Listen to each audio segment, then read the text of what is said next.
E aí, galera, a gente está aqui hoje para fazer entrevista com a Liana. Ela vai falar sobre empoderamento feminino e a indústria farmacêutica. Roda a vinheta.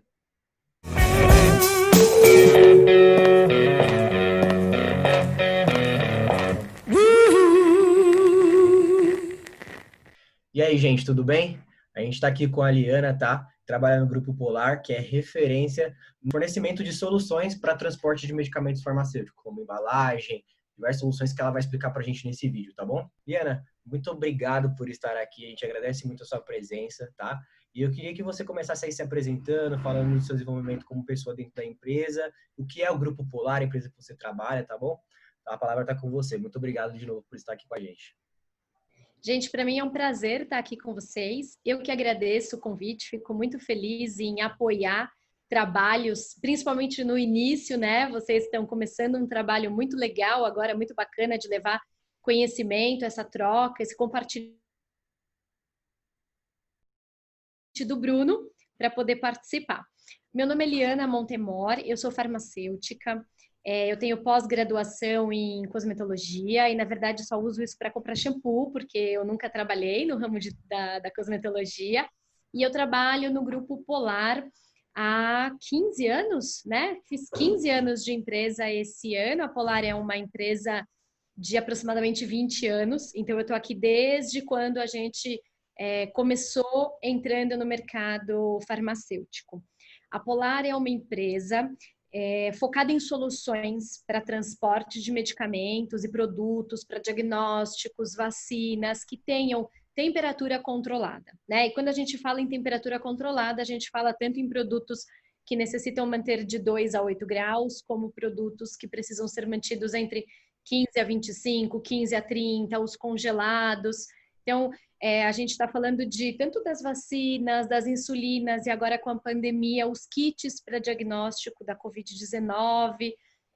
Então, nós temos uma ampla linha, tá? Tanto de caixas, gelos, equipamentos para esse monitoramento. E a gente tem um laboratório aqui que faz todos os estudos, né? E aí eu acho que eu vou guardar um pouquinho dessa informação para um pouco mais tarde, para a gente já não contar tudo logo no começo. Liana, aqui quem fala é o Felipe. Eu gostaria mais uma vez de agradecer. Sei que o seu tempo é muito corrido, mas é um prazer ter você aqui conosco. Eu queria te perguntar qual tem sido os desafios de vocês durante essa pandemia, porque o Bruno tem falado para a gente, é um novo. Tudo é diferente. Como que tem sido para vocês? O que tem mudado para vocês aí? Eu acho que eu vou dividir em dois essa pergunta, tá? Primeiro eu vou falar da empresa, do Grupo Polar, né? E depois eu vou falar como pessoa, o que mudou para mim. A Polar, ela tem uma presidência muito estratégica e muito inovadora, né? O nosso DNA é inovação, é entender quais são as necessidades do mercado. Então, como nós somos responsáveis pelo fornecimento de materiais para o transporte de medicamentos, a nossa demanda não parou, não diminuiu, né? Então, nós tivemos algumas pessoas em home office por um tempo, e aí o retorno gradativo de algumas dessas pessoas que são estratégicas para a companhia, e com isso, avaliando todo esse cenário e o cenário das necessidades dos nossos clientes, porque a gente tem muito isso, né? Nós fornecemos para grande parte das empresas farmacêuticas, das nacionais e das multinacionais, e a gente costuma entender muito qual é o momento que nós estamos passando para oferecer mais produtos e serviços de qualidade, juntamente com as informações para essa implementação. Então, a gente fez uma adequação no nosso portfólio. Nós já tínhamos os macacões Tyvek, que são EPIs, né? Eu falei que a gente nunca viu tanto macacão Tyvek. Você liga a TV, a gente só vê macacão Tyvek, né? Aqueles macacões que as pessoas estão usando nos hospitais, os médicos, os profissionais de saúde. Então, nós já tínhamos, onde o foco era fornecer para as empresas que precisavam fabricar materiais estéreis, então, como as vacinas, os injetáveis, tá? E para manipulação desses produtos. E aí abriu-se um mercado que a gente não esperava, né? Não que isso tenha sido bom, né? Frente à pandemia, mas eu acho que a gente precisa se adequar.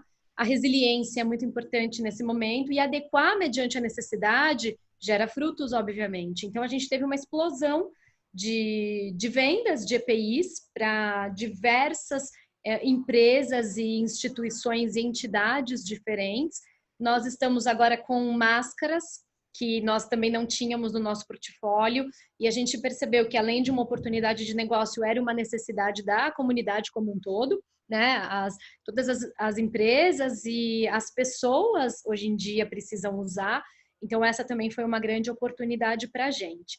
Então, o Grupo Polar tem muito isso, esse DNA de entender qual é o movimento de mercado e como que a gente pode se adequar e agarrar essa oportunidade, porque eu costumo dizer que a gente cresce muito na crise, tá? Para mim, como pessoa, né, tá sendo uma tremenda experiência. Eu sou uma pessoa muito controladora, tá? Um hashtag confissão. Eu sou uma pessoa muito controladora e, tecnicamente falando, eu gosto de ter as ações, né, na minha mão. Então, por exemplo, a gente hoje aqui tem uma situação que a gente descobriu que é feriado amanhã, né, que é uma sexta-feira. Eu sei que isso depois vai ser passado para vocês, então amanhã já não vai ser mais amanhã, vai ser outro dia. Mas nós tivemos um feriado que foi decretado agora, então assim, a gente está dançando conforme a música. O que eu percebo é que em tempos de pandemia, em tempos de crise, as pessoas que têm mais resiliência, que são mais predispostas às mudanças, são as pessoas que, primeiro, sofrem menos, e as pessoas que de alguma forma se destacam, tá? E eu acho que eu aprendi muito na crise. Para uma pessoa que é muito controladora, perder o controle até de quando é feriado, né? Que já tinha todas as passagens do ano compradas, as férias calculadas, as viagens programadas, hotéis fechados, perder esse controle é muito complicado, mas para mim tem sendo um grande aprendizado. As práticas de home office, onde você tem que lidar, né, com a presença de um filho de 4 anos que quer sua atenção, então como é que a gente lida com isso? Como é que a gente lida com a própria criança? E aí até como mãe, né, o que eu permito nesse momento? Então aquela história de celular, gente, eu sou do tipo de mãe que dá celular, desculpa, esse é um pratinho que eu não equilibro, tá? Eu deixo cair mesmo esse pratinho, mas quando você tem que olha, eu só deixo você usar o celular durante os finais de semana por 2 horas e de repente você fala, quer saber, usa esse celular, pelo amor de Deus, que eu tenho uma reunião, eu preciso me resolver. Então a gente entra até num debate do que eu acredito, quais são os meus valores e os meus propósitos como mãe, como mulher, como dona de casa, né? Porque eu também lavo uma boa louça, faço um bolo, cuido da minha casa e atender as demandas de trabalho. Então não é fácil. E eu tenho percebido que as pessoas que têm mais resiliência e são mais práticas, sem dúvida, estão se saindo melhor, né? A gente está conseguindo, eu costumo dizer, sua quarentena é limão ou limonada, né? Porque ela vai ter um gosto esquisito para todo mundo, vai ser ácido para todo mundo. Mas o que a gente está fazendo com isso? E a minha tem sido uma bela limonada, estou quase preparando um milkshake aí dessa limonada com belo adoçante e vamos que vamos. Liana, mais uma vez, obrigado, né, pela participação. Tomando esse gancho que você falou sobre as pessoas que têm mais resiliência e tudo mais, inclusive existe até um conceito, né, de um pensador do mercado que chama Nassim Nicholas Taleb, que ele fala sobre antifragilidade, né, sobre pessoas que, na verdade, ele fala sobre organismos da natureza que eles apanham e ficam mais fortes e tudo mais, né. Então, eu acho que se a gente pegar a quantidade de pessoas, por exemplo, que nessa crise estão se dispondo, sei lá, a comprar ação, a se renovar tal e melhorar, é uma quantidade pequena, né? E você não é uma dessas pessoas. Você disse que tá em uma limonada e tudo mais. Você é uma dessas pessoas que tem se empenhado, né, em melhorar como pessoa, no seu grupo e tudo mais. Como é que você tem incorporado essa resiliência que você fala no Grupo Polar? Como é que você tem feito, sei lá, para como é um cargo estratégico, para motivar as pessoas, para incorporar isso nessa pandemia? Ótima pergunta, né? É lógico que a gente não tem uma fórmula pronta, nenhuma receita de bolo, né? Eu acho que todas as nossas fortalezas e as nossas ameaças estão sendo colocadas em prova nesse momento, tá? Como eu sempre fui uma pessoa muito interessada no autoconhecimento e eu faço terapia há muitos anos e eu sou preocupada com a forma de gerir não só as pessoas, mas a minha vida no geral, né, os clientes, as coisas das quais eu topo participar e etc. eu acho que isso, para mim, nesse momento, está sendo uma vantagem, né? Eu diria que quase uma vantagem competitiva, tá? Aqui no Grupo Polar, como em todas as empresas, a gente teve uma série de adequações, né? Dizer que nós ficamos felizes com todas as adequações é mentira, né? Mas eu acho que esse é um momento onde a inteligência emocional ela tem que ser um calibrador das suas decisões, né? A inteligência emocional ela tem que atuar mais forte do que nunca no momento de crise. Então, numa posição ainda mais estratégica, onde você tem que lidar com tudo isso e equilibrar tudo isso, colocar a resiliência em ação e colocar essa sua predisposição para fazer as coisas da melhor forma possível, sempre de acordo com os seus valores e os seus propósitos, tem feito muita diferença, tá? Eu acho que a gente passa por uma série de mudanças, inclusive corporativas, né? Mudanças tanto de, que produto que eu lanço agora, como que eu tomo essa ação, o que que eu preciso. Não é o meu caso, né? Porque hoje eu não tenho uma equipe abaixo de mim, tá? Mas eu acompanho de forma estratégica aqui quais são as decisões que a gente tem que fazer. E até quando você precisa dispensar um funcionário, fazer escolhas, porque a gente não sabe o que vai vir, né? Eu acho que a inteligência emocional nesse momento ajuda muito somando com um processo de resiliência. E sim, eu acho que a gente chama aqui dos cascas grossas, né? A gente tem gente que apanha com mais facilidade, porque assim, gente, a pandemia, todo mundo está apanhando, não dá para dizer que não, né? Agora, a diferença é o que eu faço com aquilo que eu estou recebendo.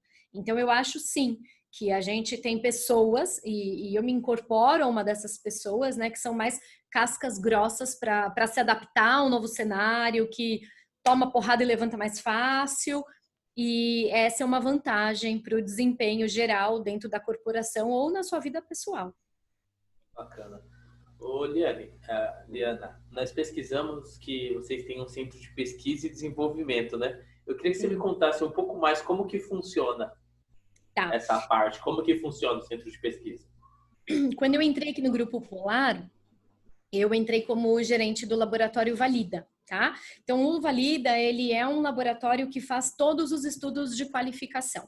Então, vamos supor, uma empresa precisa transportar uma vacina de São Paulo para todo o Brasil e a gente faz uma série de estudos para formatar o melhor sistema de embalagem para que essa vacina seja transportada dentro da temperatura ideal pelo tempo necessário.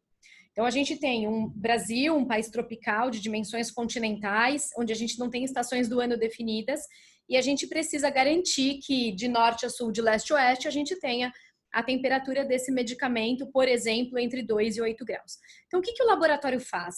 Ele entende quais são as necessidades dos nossos clientes, tá? Entende o que ele vai transportar, da forma como ele vai transportar, se tem alguma particularidade ou peculiaridade esse medicamento, quais são os requisitos técnicos, e aí a gente desenvolve a melhor solução de embalagem, agregando sempre, óbvio, o fator custo-benefício e nunca deixando de atender tanto a qualidade daquele sistema quanto os requisitos dos órgãos reguladores. Então, por exemplo, aqui no Brasil, a Anvisa, nós temos um guia de qualificação que nós, né, a gente ajudou na elaboração desse guia, não diretamente com a Anvisa, mas através de um grupo que a gente tem no ISP, que é um comitê de cold chain, tá? E aí nós formamos, tanto através do ISP quanto do Sindusfarma, um guia que falava de algumas práticas, boas práticas para esses desenvolvimentos, e a Anvisa usou como base para desenvolver esse guia. E aí, há 3 anos, dentro do coração de mãe cabe sempre mais um filho, né? E aí o laboratório gera o meu filho e a gente lançou esse centro de pesquisa e desenvolvimento, que hoje não está mais na minha coordenação, tá? Na coordenação, está num outro guarda-chuva aqui dentro da companhia, mas esse centro de pesquisa e desenvolvimento, o foco dele é novos sistemas. Por exemplo, a gente tem a publicação da RDC 304 e 360, né, Bruno? A gente já falou sobre isso numa outra reunião com outro foco. E com esse requerimento técnico, a gente foi obrigado a enxergar, né, um novo cenário onde as empresas precisam dia a gente compra sem nenhuma proteção térmica, então é um analgésico, né? Eu não queria falar o nome comercial do produto. Um analgésico, antitérmico, produtos que têm alto e baixo valor agregado, mas que precisam manter a temperatura. E hoje não tem. Então imagina o quanto as empresas precisam disponibilizar de recursos, tanto financeiros quanto operacionais, para poder fazer essa adequação. E aí o nosso grande desafio foi criar caminhos mais viáveis, tanto operacionalmente quanto tecnicamente e financeiramente, tá? E com isso desenvolver produtos que consigam manter os produtos, né, os medicamentos transportados dentro dessa faixa. Então esse centro é para isso. Eu, antes de fazer a qualificação, de levar para dentro do Valida, para fazer a qualificação dessa embalagem térmica, a gente tem aqui um engenheiro, né, o Anderson, e ele desenvolve produtos novos. Então ele testa, ele desenvolve, a gente tem agora uma manta para poder forrar um caminhão, eu falo carinhosamente que é como se fosse o elevador no dia da mudança, que a gente forra. Então, para transportar os produtos de 15 a 30, é um produto que está em desenvolvimento, mantas para pallet que consigam segurar maior tempo dentro da faixa de temperatura. Tudo isso para ajudar a operação, né, para esse Brasil gigante, e sempre pensando no final, que é o nosso lema aqui, né, a vida pela vida, a vida desses pacientes. Como que esses pacientes vão ter essa carga transportada? Esses medicamentos precisam ser efetivos e ter eficácia e eficiência quando administrados. Então, o nosso centro é para isso, é voltado para isso. Liana, uma dúvida que eu tenho referente à operação em si, né? Você falou bastante sobre esse centro de desenvolvimento, mas eu acredito que os custos, né, da operação, do transporte e tudo mais, eles não sejam baixos, né? Essa parte econômica me interessa bastante, até mesmo porque eu gosto de estudar essa economia e tudo mais, né? Eu fiz uma pós, inclusive, em economia, porque eu adoro essa parte.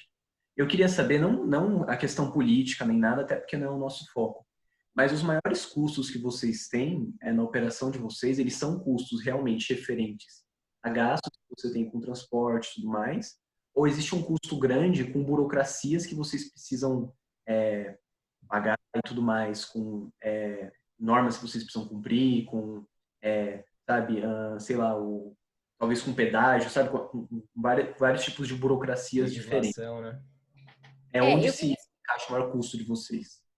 Eu vou responder não pelo Grupo Polar, tá? Mas eu vou responder assim, mediante ao mercado nos quais nós estamos. Eu acho que eu entendi o teor da sua pergunta, então é assim. A Polar fornece esses sistemas para serem transportados pelos nossos clientes, tá? Quando a gente fala de um produto farmacêutico sendo transportado, esse é um produto que por si só, né, a gente não está transportando sapato. E por que eu faço essa comparação? Uma vez eu estive numa palestra falando sobre transporte de sangue, que é um material super precioso, né? E o pessoal falando que não queria manter na temperatura ideal porque isso gerava custos. E aí, assim, gente, se você não transporta sangue na temperatura, transporta sapato, né? Porque o sangue, para ele ser efetivo, para quem vai receber uma bolsa de sangue, ela precisa estar na temperatura ideal. Então, quando a gente fala de um produto farmacêutico, um produto para diagnóstico ou voltado para ciências da vida, a gente fala em qualidade, né?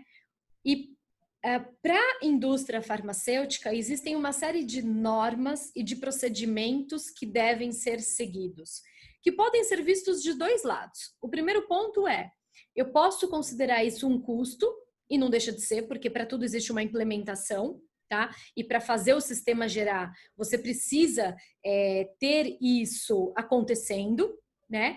Mas eu também posso ver como um investimento. Porque a partir do momento que eu chego no meu propósito, que é fazer aquele medicamento funcionar com qualidade naquele paciente que vai ser aplicado, eu só vou ter eficácia se ele tiver mantido as condições que preconizam isso, Tá? Então, é um investimento. Eu não tenho como trabalhar dentro da indústria farmacêutica sem ter estes investimentos. Infelizmente, em muitas pontas da cadeia, né? E aí a gente pode falar, eu tenho tanto a indústria farmacêutica, que é o detentor do registro, o importador, o distribuidor, o operador logístico, a farmácia, a clínica, o hospital. Eu tenho diferentes stakeholders nessa cadeia. E, infelizmente, até essa publicação da 304, tinham muitos elos da cadeia que não queriam cumprir com determinados requisitos exatamente por não entender como investimento, mas entender como um custo, tá? E hoje a norma está aí para isso, inclusive para defender a população que vai tomar esse medicamento. Então, como trabalhar com medicamento, você precisa seguir uma série de normas e essas normas, muitas vezes essas implementações requerem, né, que a gente põe a mão no bolso para fazer a coisa acontecer. Eu acho que sempre vai depender do ponto de vista. Custo, investimento, ele é muito relativo, baseado naquilo que a gente quer enxergar. Vou dar um exemplo para vocês, que eu acho que é legal, né, até pelo perfil de pessoas que vocês falaram que vão acompanhar o Trilhando Negócios, né? A Polar foi a primeira empresa a ter um farmacêutico. Então, pensa assim, o que a gente vendia há 20 anos atrás? Gelo. A gente vendia gelo. Hoje a gente não vende gelo, a gente vende soluções e sistemas. Nós vendíamos gelo, né? Então, assim, nós não precisávamos ter um farmacêutico aqui presente.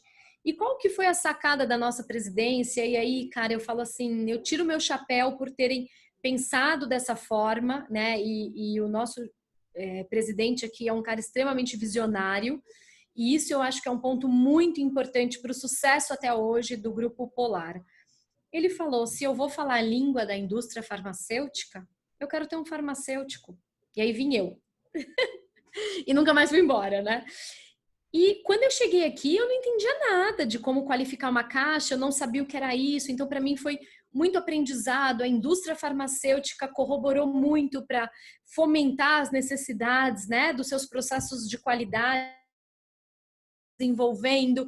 E aí nós nos tornamos líderes exatamente por ter um diferencial. E o diferencial é falar a língua do nosso cliente. O nosso diferencial é eu tenho que investir em ter um farmacêutico, porque assim, tem muitas drogarias que farmacêutico, ele é custo, ele não é investimento, tá?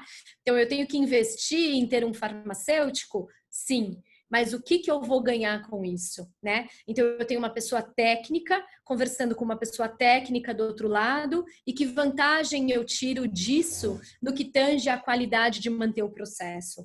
Então, essa é uma visão que faz toda a diferença do meu ponto de vista. E isso a gente pode levar para todos os âmbitos, né? Todas as empresas que estão começando, as empresas que já estão no mercado há muito tempo. Qual é o seu diferencial? É custo ou é investimento? Liana, entrando na parte da Woman Farm, que é essa organização, né, que você participa e é engajada, a gente queria saber que você explicasse um pouquinho para a gente o que é a Woman Farm, qual que é seu trabalho lá, por favor.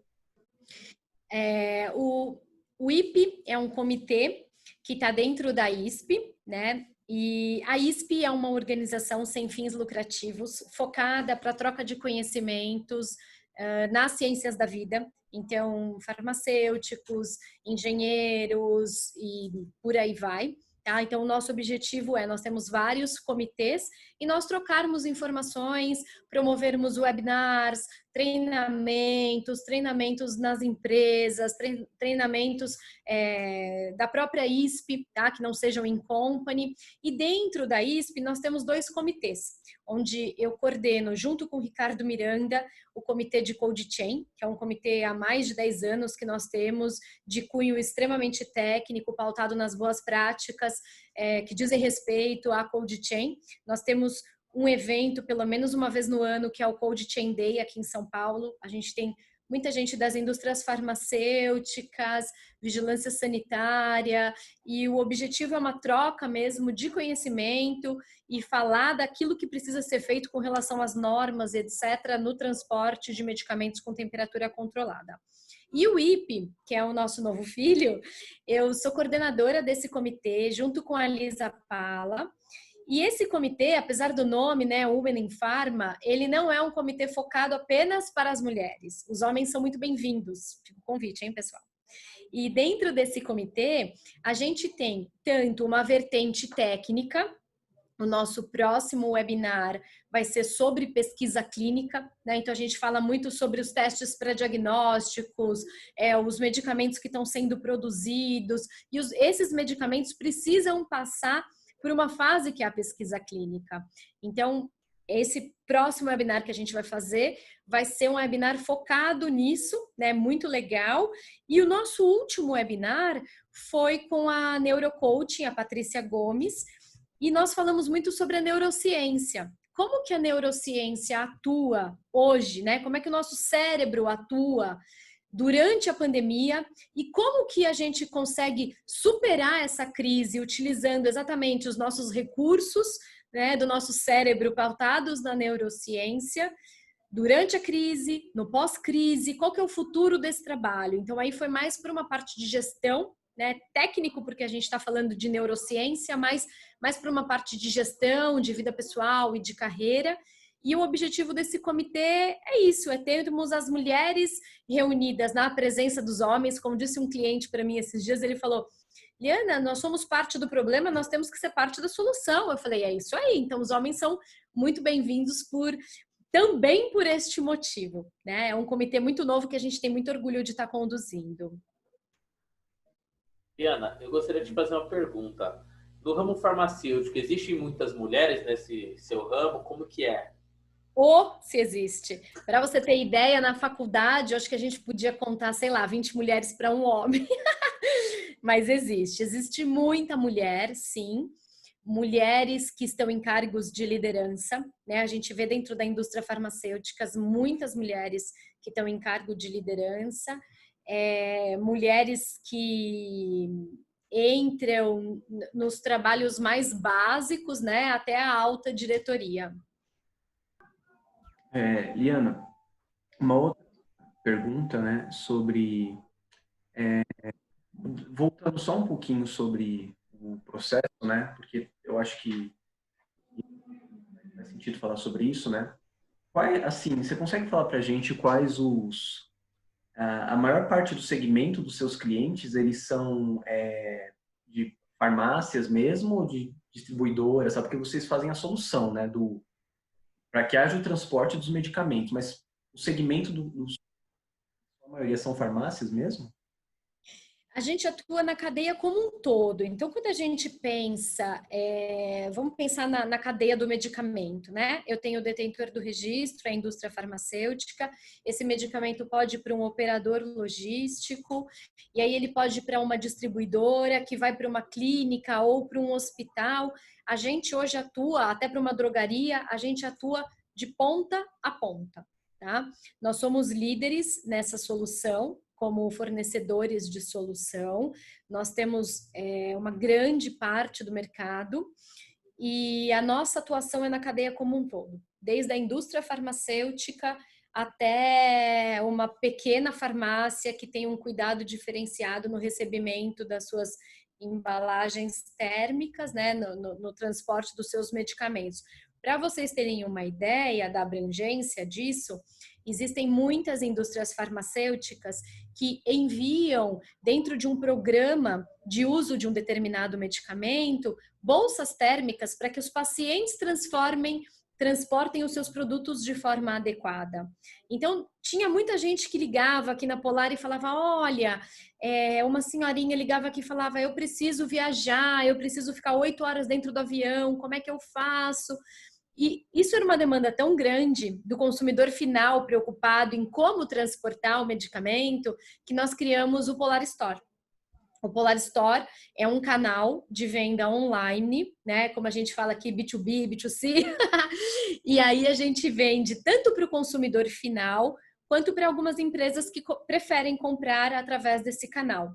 Dentro do Polar Store, uma diferença que a gente tem é que a gente tem todo um respaldo técnico. Então, quando vocês virem lá uma bolsinha para transportar cerveja na praia, essa bolsinha, de certa forma, foi estudada tecnicamente para poder manter a temperatura por um determinado tempo. Então, não é simplesmente um vendedor de bolsas térmicas e de soluções. Essas soluções são todas estudadas, seja para um transporte de vinho, né, ou para um transporte de vacina.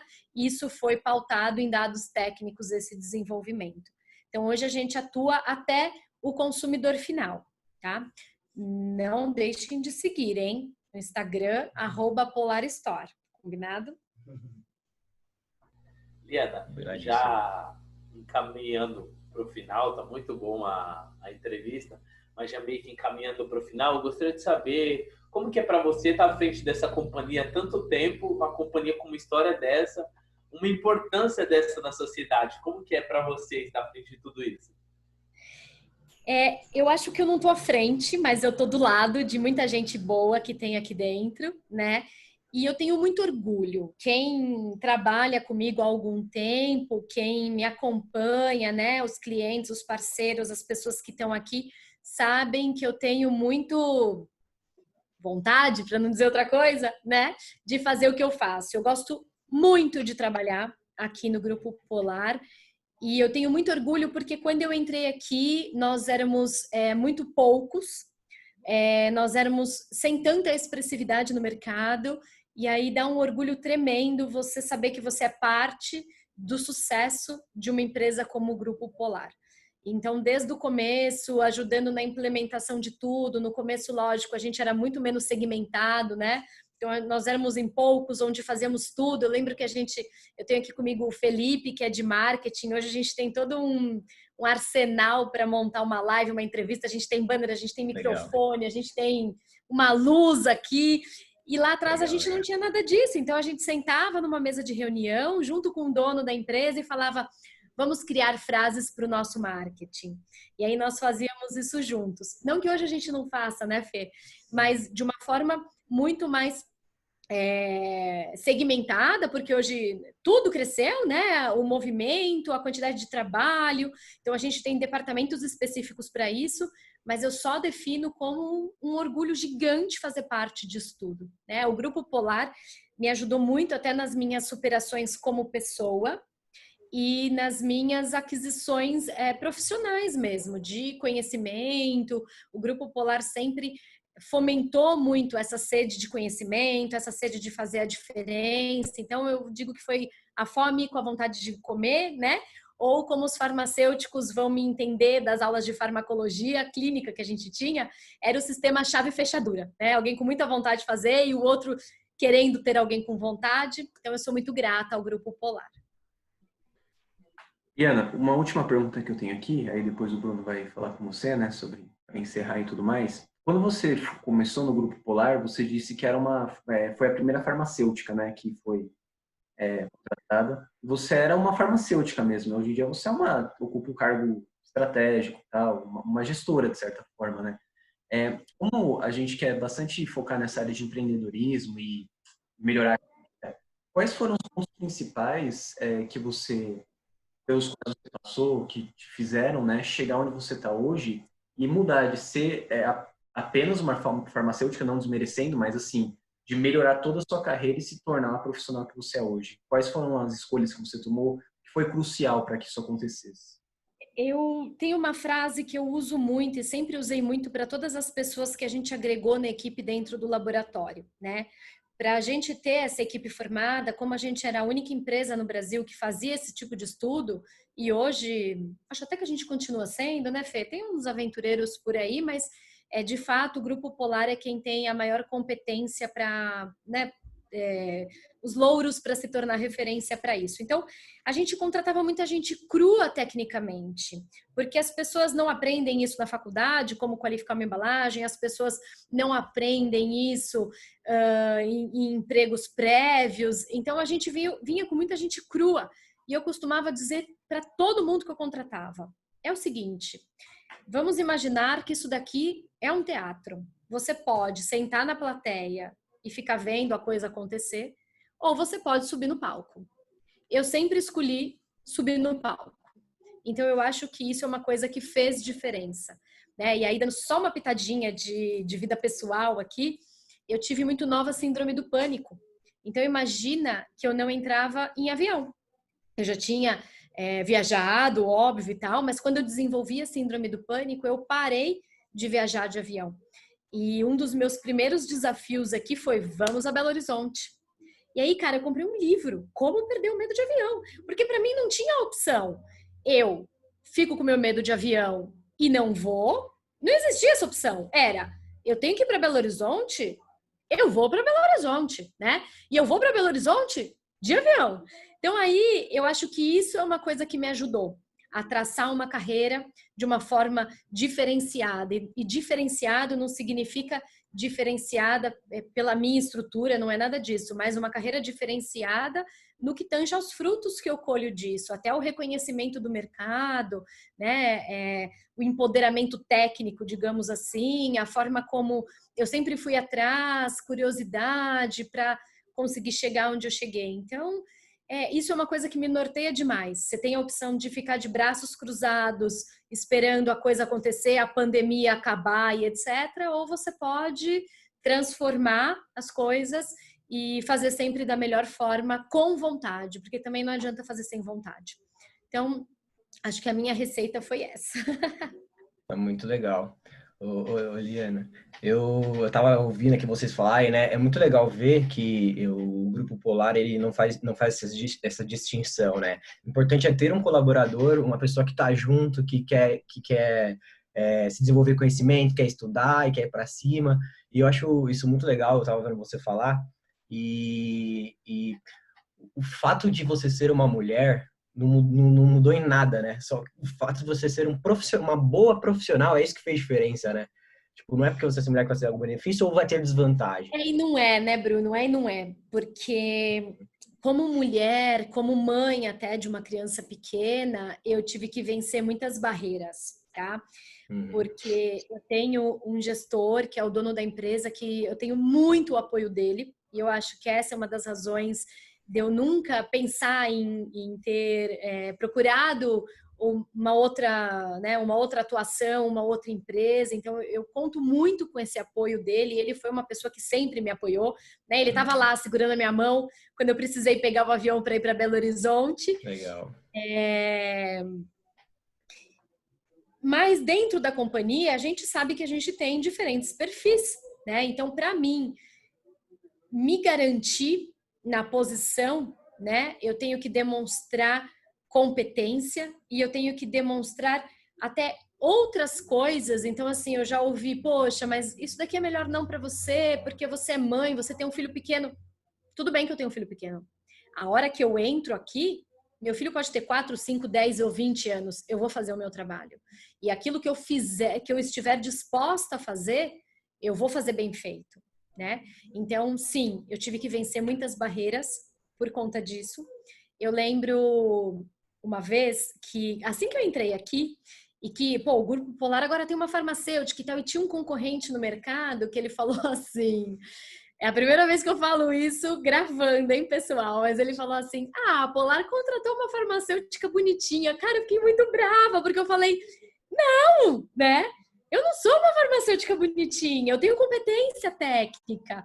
E aí eu acho que eu tive que provar que, apesar de eu ser mulher, né, de eu ser uma garota de 1,57 m, eu tinha competência técnica para poder vencer os desafios e chegar aonde eu queria chegar. E aí, Bruno, só fazendo um gancho no que você falou, que a gente contrata pessoas que não têm experiência, eu gostava muito de um processo, né, que eu falava assim, você vai contratar pessoas, você tem pessoas que querem e que não querem, e as que sabem e as que não sabem. Eu topo contratar uma pessoa que não sabe, porque eu gosto de desempenhar o meu papel de gestora e ensinar e a gente construir juntos de uma forma diferente. A única coisa que não dá para mim são os que não sabem e não querem. Aí, para mim, não tem opção. Porque aquele que quer, cara, ele pode não saber nada, mas ele vai conseguir. Agora, o que não quer... você tem que mexer em bases estruturais muito arraigadas, né? Muitas vezes. E aí eu acho que o meu papel para fazer isso fica só com o Bernardo, que é o meu filho de 4 anos, e as pessoas precisam se avaliar de forma diferente. Não, legal, legal. E você conseguiu superar isso de uma forma exemplar, né? Hoje você é referência, tanto que lá na Abralog, tudo, quando uma colaboradora nossa lá onde eu trabalho conheceu a Liana, falou benzaço, falou, meu, ela manja demais, sabe? O que sobressaiu foi o conhecimento. E também, quando fui pra reunião com ela, eu falei, caramba, rapaz, mas sabe bastante. Mas É pura parabéns, força viu? de vontade, Bruno, porque eu Exato. sempre acho que eu preciso saber mais, né? Então isso sempre me levou, não para ser melhor do que os outros, não, mas assim, poxa, se eu estou na linha de frente de uma empresa que depende disso, eu vou fazer o meu melhor e estudar, ir para fora, né? Mesmo muitas vezes lá atrás com medo do avião, o inglês macarrônico, vamos lá, vamos buscar e trazer o que há de melhor para o mercado, né? Se a gente é uma referência, a gente tem que ser uma referência de respeito, né, pessoal? Não é para ser qualquer referência. Sim, com certeza. É superação atrás de superação, né? O fato de você não desistir e cada vez lutar mais forte, que nem o Estevão estava falando aqui no começo. Mas Verdade. parabéns, viu? A gente agradece demais. A gente tem um costume aqui nas entrevistas que a gente está fazendo, que a gente queria que você deixasse uma mensagem para o pessoal, ou indicasse um livro, alguma coisa que você tem como filosofia de vida mesmo, que isso te ajuda muito para compartilhar com as mulheres que estão assistindo e também com as pessoas que são desprivilegiadas em alguma coisa e precisa fazer mais que o normal, sabe? Então, Sim. a palavra está com você aí para finalizar. E muito obrigado, Juliana. Imagina, eu que agradeço vocês e eu acho assim, eu tô numa fase que eu fiz uma proposta para mim mesma o ano passado, que era ler no mínimo 12 livros durante o ano, né? E eu cumpri o ano passado e esse ano eu também estou cumprindo a minha meta. E eu li vários livros, eu gosto muito do assunto de autoconhecimento. E aí eu quero deixar duas dicas, tá? A primeira é um livro que chama O Jeito Harvard de Ser Feliz. Não sei se vocês já leram, mas é um livro excelente, porque ele fala que as pessoas pensam que eu só vou ser feliz quando eu tiver sucesso, eu só vou ser feliz quando eu tiver uma casa, eu só vou ser feliz quando eu casar, eu só vou ser feliz quando eu tiver um casamento, sei lá, né? E na verdade não. A felicidade, ela vem antes do sucesso. O sucesso é a consequência de você acordar todos os dias com propósito, com valores e lembrar o porquê você saiu da cama, né? Hoje eu pedi desculpa para uma pessoa que trabalha no departamento do Felipe, que ele falou, poxa, a hora que você foi lá no departamento, eu tava meio sonolento. Eu falei, não, é que eu já acordo no 360, né? Então, desculpa eu acordar tão empolgada, mas esse é um livro que faz muito sentido para mim. E eu não sei se vocês já ouviram falar da Brené Brown, né? Ela tem uma palestra no TED e tem agora uma palestra no Netflix que chama A Coragem, esqueci, o Chamado para Coragem, alguma coisa assim, tá? Mas tá no Netflix. E a Brené Brown, ela tem alguns livros. Eu já estou no terceiro dela. Ela tem A Arte de Liderar, A Coragem de Ser Imperfeito. E para mim faz muito sentido tudo que ela diz, porque ela fala muito da vulnerabilidade, do quanto a gente está aberto, né, para você ser vulnerável com as pessoas que estão na arena da vida junto com você, sendo vulneráveis, e do quanto as pessoas podem usar a nossa fragilidade contra a gente. Isso é uma coisa que tem me ajudado demais também, tá? Então essa é a minha dica. Legal, muito obrigado, viu? Galera, espero que vocês tenham gostado. Curte, compartilha, divulga nas redes sociais, segue a gente também. A Liana agora tem uma rede social no Instagram, a gente vai deixar aqui na descrição. Eu vou deixar aí para vocês acompanharem. E muito obrigado, até o próximo vídeo.